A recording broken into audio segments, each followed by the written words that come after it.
Don't you love when a nationalist movement wants to steal land from 4 different countries, and it's in the Middle East with its own government and parties already partaking in elections?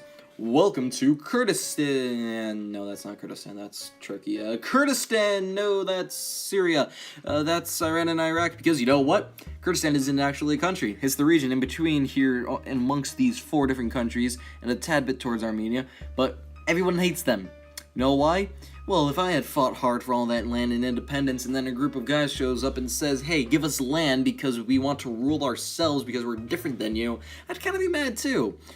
But the Kurds are decently Western for being in the Middle East and an Islamic country, and they do not identify as Arabs because they were there before the spread of Islam, way back when they were ruled by mainly princes, which later had gotten their butts kicked by the advancing Ottoman Empire, and the Kurds were never seen again.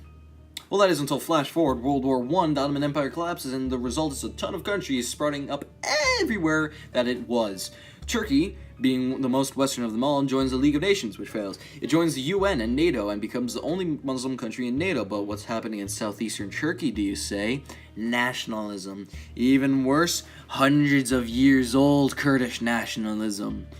So now this group of guys and gals huddled in the corners of these countries, ruling themselves with their own government called the KRG, or Kurdistan Regional Government.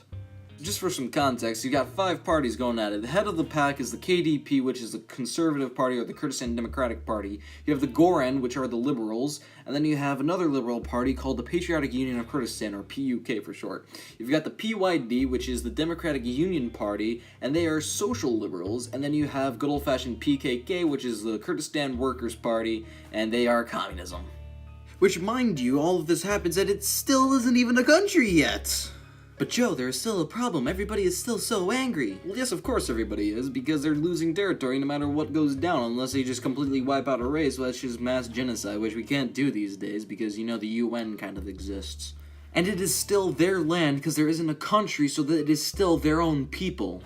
So basically what it comes down to is, do you give them land or do you not? And for me, it becomes down to yes, because of this picture right here. You give them the little sliver of land because you could probably strike a deal with Turkey, Iran, Syria, and Iraq to say yes to giving them a little bit of land, and it's not nearly as much land as some other maps show, like this one here. So I just like that map because it's the perfect blend between giving Kurdistan land and then not giving them too much so that you can keep all the countries happy. So as a quick recap, it's a place you can go, but it's not a country. The residents are Muslim but identify as Kurds because they existed first, and nobody likes them.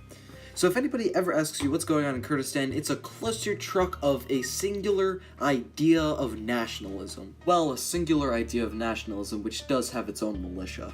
It's just so complicated what's going on over there that what I've done is only a skimming. It's just how in-depth this goes is insane for something that's not even a country yet. So I hope you all enjoyed, I hope you learned something, and thank you so much for watching.